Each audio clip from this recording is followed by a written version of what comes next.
Hola, esta es la segunda clase que es sobre teorías de la evolución.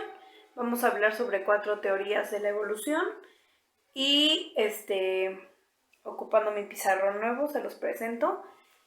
Creo que ahí da el foco, pero aquí dice teorías de la evolución. Vamos a empezar con la primera.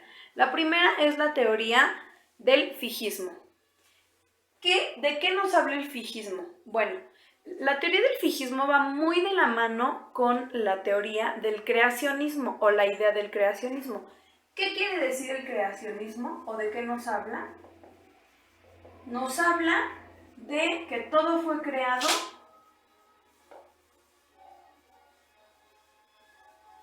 por un ser supremo. Y el fijismo sugiere que todo, a partir de cómo fue creado, así se quedó. Las especies no han sufrido cambios.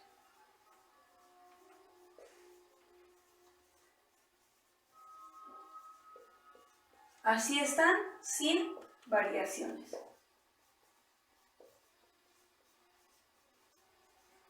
¿Ok? Después vino más adelante, esto ocurrió a mediados del siglo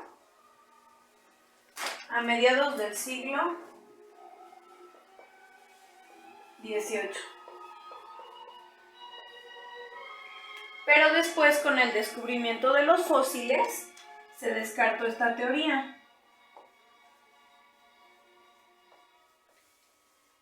Por el descubrimiento de fósiles. ¿Por qué? ¿Por qué será? Pues porque en los fósiles pudieron ver cómo los organismos no eran exactamente como los conocían en ese momento, sino que habían sufrido alguna modificación, tal vez no tan grande o tal vez no tan notoria, pero sí una modificación que les permitía comenzar a pensar por qué eran diferentes a los que ellos conocían en la actualidad. La siguiente teoría es la teoría del transformismo y la sugiere Lamarck, que también es conocida como lamarquismo, transformismo o lamarquismo. Y la sugirió un científico llamado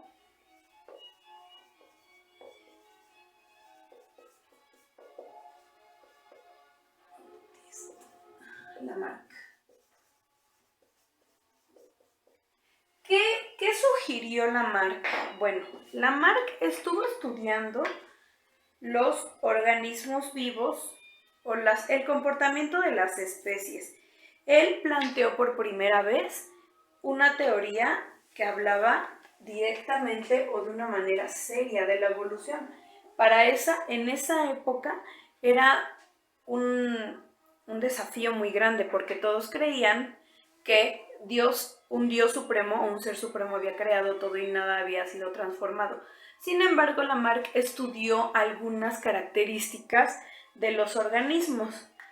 ¿Por qué? Porque él decía que los organismos luchan por mejorarse. Más o menos por el año 1809,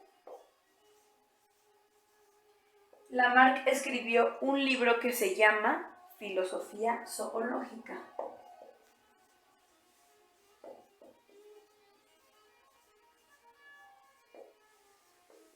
¿Y qué dice en este libro planteó una teoría que se llama la teoría del uso y desuso?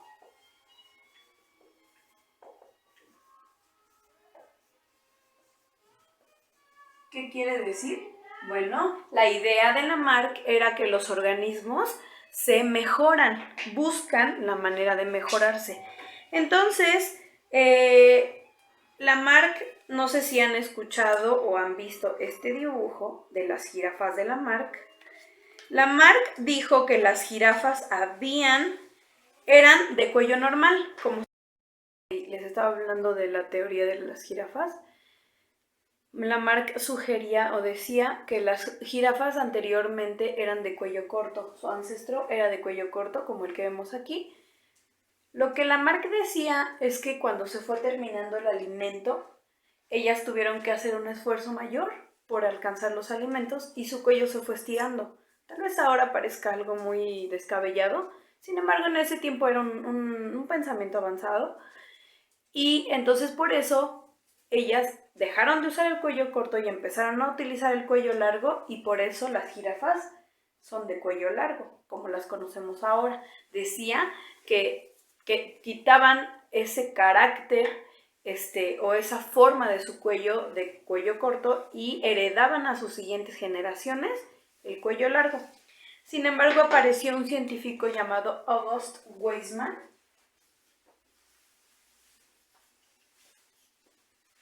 no me quiero equivocar cómo se escribe, Weismann, y él hizo un experimento muy interesante utilizando ratones. ¿Por qué? Porque quería comprobar si era cierto lo que decía Lamarck, que adquiriendo una nueva característica en tu cuerpo, la puedes heredar a las siguientes generaciones. Entonces lo que él hizo, aquí está, August Weismann, entonces él hizo un experimento con 200 ratones o 22 generaciones de ratones. ¿Qué les hacía a los ratones?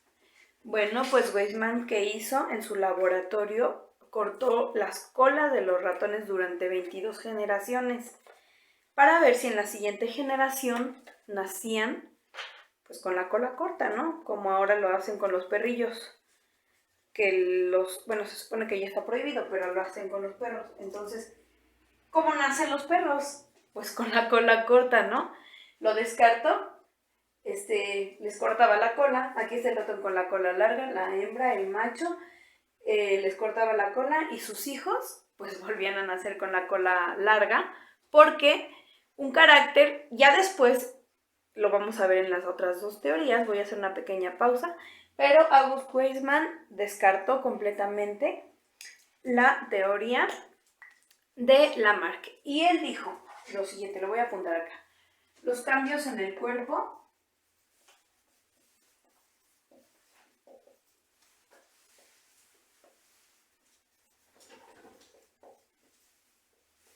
no afectan a las células.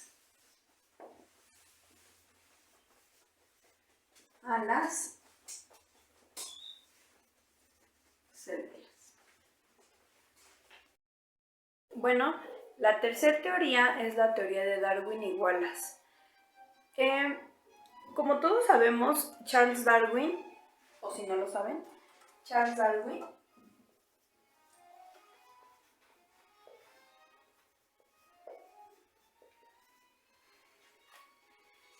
es el fundador de la teoría de la evolución, de la teoría moderna de la evolución.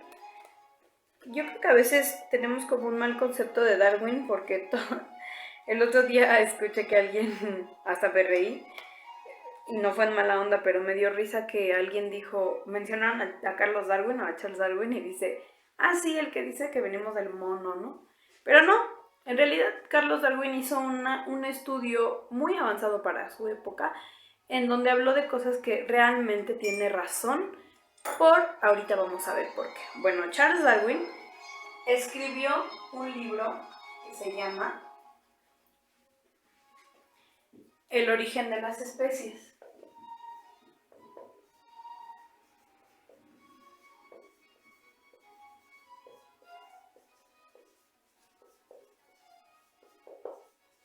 En 1859.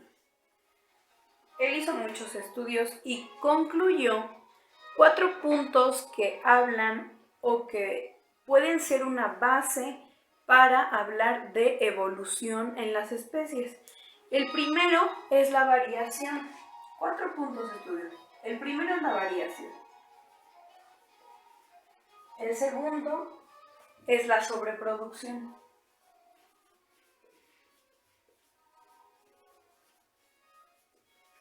El tercero es la lucha por la existencia.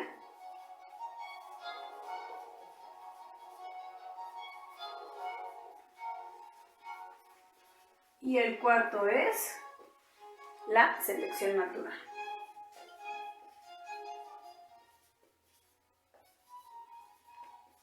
Como la conclusión, ¿no? Vamos a ver de qué habla cada uno de estos aspectos. El primero, Darwin estuvo estudiando poblaciones. Todos estos estudios se fueron haciendo en unos periodos de tiempo largos y en poblaciones de un lugar en específico.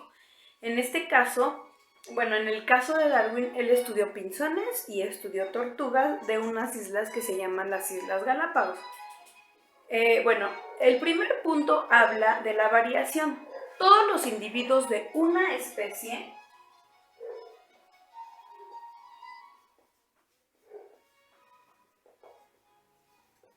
porque no podemos hablar de evolución ni de características de una sola cosa, de un solo ser o de un solo organismo, de un así aislado. No, está estudiando especies, conjuntos de ya sea de animales, de plantas o de personas. Dice que todos los organismos de una especie son, todos los individuos de una especie, los individuos de una especie son diferentes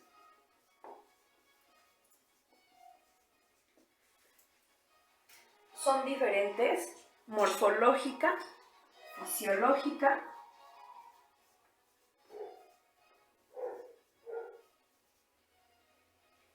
y fisiológicamente.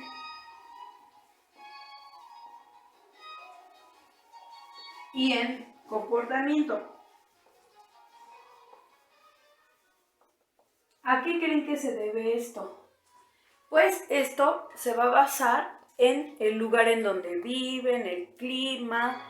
No pueden ser iguales, ahorita vamos a ver por qué. No pueden ser iguales, están adecuados al lugar en el que viven, son diferentes.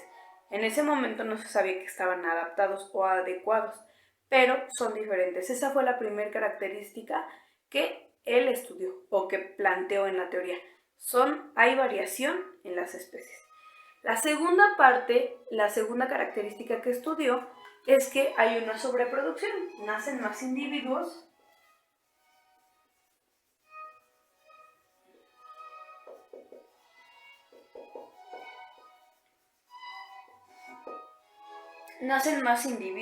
de los que se pueden sostener con alimento y sobreviven menos de los que se pueden sostener.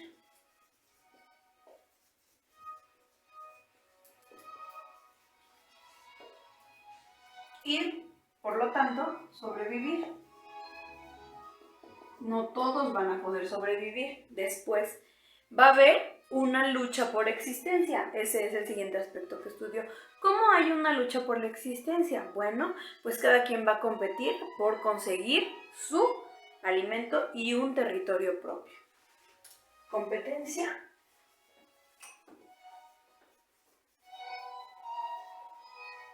por alimento y territorio. Entonces, va a ocurrir el fenómeno que se llama como la selección natural. Su teoría de Darwin fue basada en ese principio de la selección natural. ¿Qué quiere decir esto? Pues hay características particulares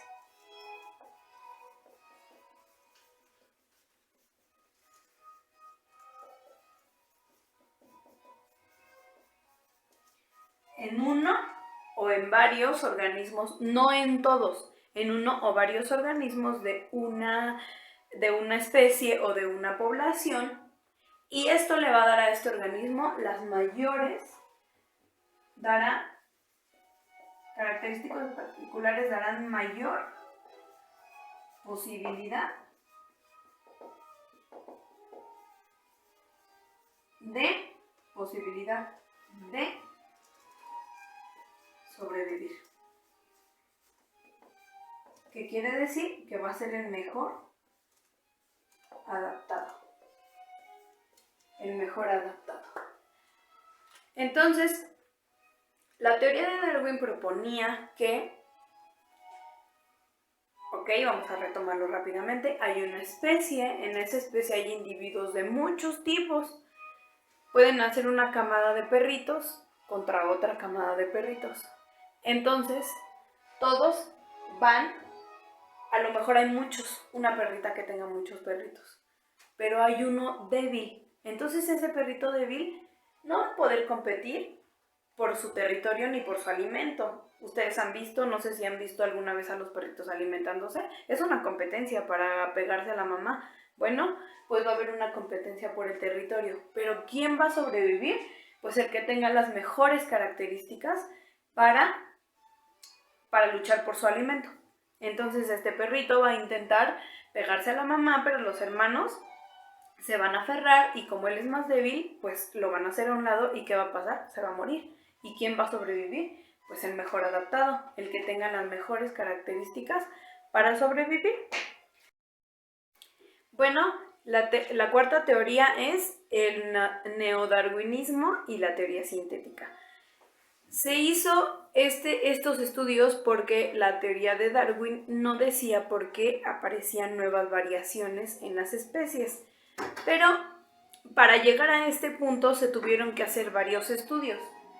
Se basó primero en la teoría darwiniana, que ya estaba hecha, en principios básicos de genética, porque hasta entonces, en el tiempo de Darwin, pues ni siquiera sabían que habían genes, y en paleontología, todos los descubrimientos que hubieron de fósiles o restos de las generaciones que nos antecedieron. ¿Quiénes plantean esta teoría? 4 científicos: Ernest Mayr, George G. Simpson, George L. Stebbins y Julian Huxley. El primer punto que estudiaron fue que la unidad de la evolución es la población. Lo voy a poner de negro porque mis plumones no se ven muy bien. La unidad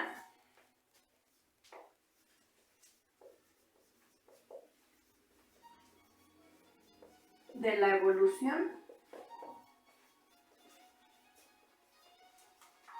es la población.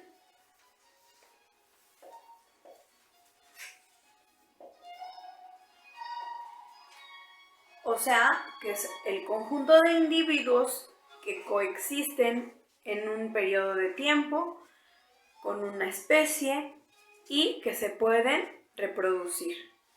¿Por qué habla de una específica de una especie? Pues porque no nos podemos reproducir con un organismo o no se pueden reproducir los organismos con organismos que no sean de su especie. El segundo punto, el segundo punto es la variabilidad genética. ¿Por qué? Porque estaban queriendo encontrar por qué había características diferentes en las poblaciones. Bueno, en este momento, pues ya estamos hablando, o ya estamos estudiando genes. ¿Qué hay? Pues algo que se llama mutaciones. ¿Qué quiere decir las mutaciones? Pues habla de un nuevo gen existente en la población.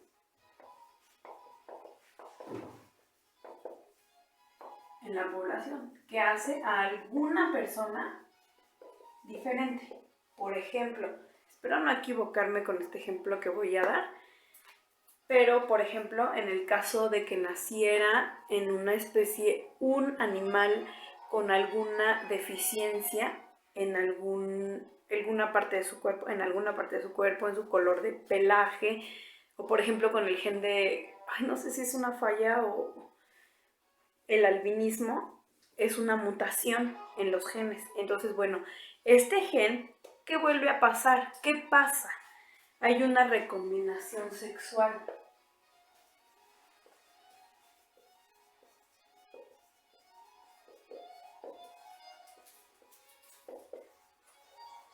Y los genes se mezclan o se combinan en el proceso de fecundación y en la meiosis,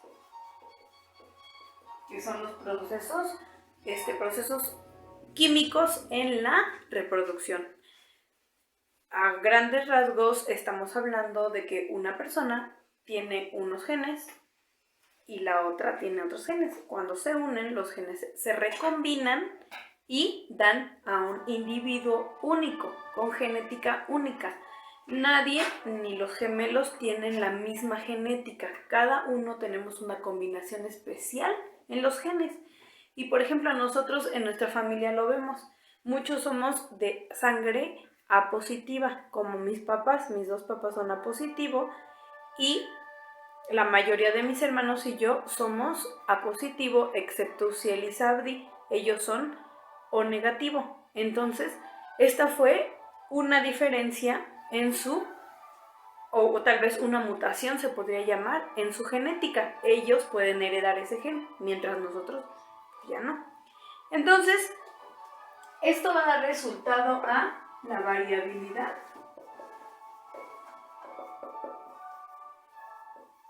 genética. Y ya hay más rasgos en la población. No se crean nuevos genes, eso es lo que ellos querían o lo que se tiene que tener claro. No se crean nuevos genes.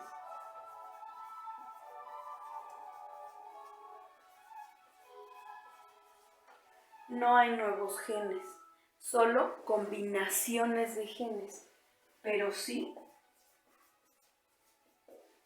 combinaciones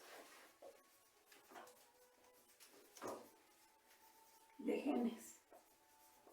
Y eso da pie a nuevas características en algunas personas de una familia o de una especie. Y por eso hay variabilidad genética. El tercer punto que vamos a tomar en cuenta, o el tercer punto de la teoría neodarwiniana, es la selección natural. ¿De qué nos habla la selección natural? Ya lo vimos. Y quiere decir que un organismo bien adaptado, que con unas características que le funcionen para un sitio, va a adaptarse y va a sobrevivir y se va a reproducir. Esas características le van a dar ventaja sobre los demás organismos y él se va a poder reproducir. El número 4 es la especiación. ¿De qué nos habla la especiación?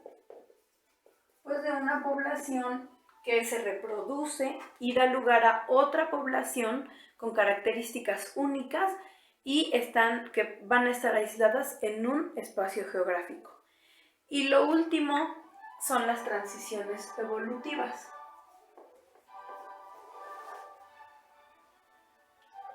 Transiciones